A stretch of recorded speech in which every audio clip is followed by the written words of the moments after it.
feels like the fix is in with the global media. They're not even reporting millions of people. This is the largest street manifestations I think that I could report on that I've ever seen historically since the fall of communism, since the 80s in Europe in the late 80s and early 90s. There's never been manifestations anywhere in the world of this scale. We're talking not millions, but we're approaching now eight figures, tens of millions across a country of 210, 220 million people. So it's really massive. And it's not only in Brazil. You had the 8 Supreme Court justices who were appointed by Lula himself, who let him out of prison and annulled his conviction. He's convicted 3 times in 3 separate courts, and they annulled it.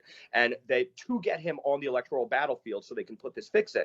And they went to New York to speak about how they saved democracy with, get this, the incoming Lula cabinet ministers. And this was scheduled months ago at the Harvard Club on West 44th Street, Manhattan. So to get the space, they had to reserve it months ago, a forum about Brazilian democracy. And you had the 8 Supreme Court justices appointed by Lula in New York talking about how they saved Brazilian democracy. And guess what? People protested. People came out to 44th Street. The exiled journalists in the U.S. who've been censored, Alan Dos Santos, who has an Interpol red notice levied against him by Moraes, and Interpol's declined to prosecute it and to execute it. He came out and led with a bullhorn. And these guys had to have very, very deep security, these justices, to get in and out of the car.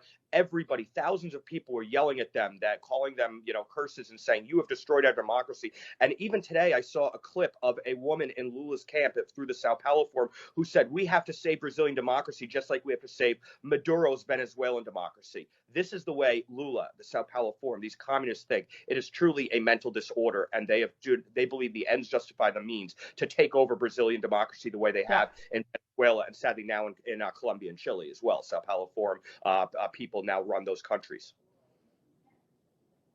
It's so sad to see, and Brazil is a lovely country. We will see if the voice of the people prevails, and keep an eye on this going forward. Thank you so much, Matthew Tyrmand. Such a detailed